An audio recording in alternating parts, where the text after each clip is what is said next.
Please treat each other with respect. It's one of the hottest issues in Parliament. Why won't they ditch this tax plan and come up with a real climate plan? And the temperature ratcheted up yet again, with a new report from the Parliamentary Budget Officer into the cost of the carbon tax. Yves Giroux finding that most Canadians would receive more in rebates than they pay because of the tax. On a net basis, most households in provinces where the carbon tax applies will be better off. That's a political win for the Liberals.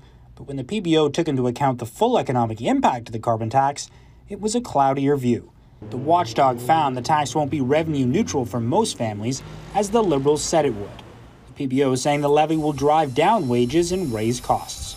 Most households are expected to be worse off under a carbon tax regime than without a carbon tax regime, except for those at the bottom end of the income scale. A political opportunity for the Conservatives. The claims that Canadians get more back in rebates for their failed carbon tax has been proven false by the public budgeting officer. The climate rebate will make 8 out of 10 families better off. That is in a PBO report.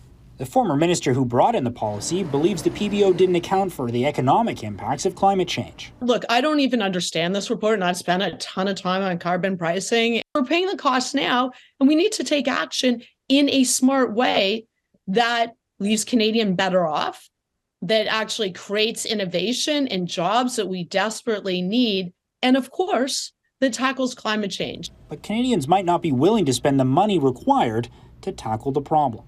If you ask Canadians, they want to see more action from government on climate change. If you ask them if they want to pay more, they obviously say no. The carbon tax rose again on April 1st to move it up to $65 per ton of carbon dioxide. And it's set to continue to increase every year by $15 until 2030. Mackenzie Gray, Global News, Ottawa.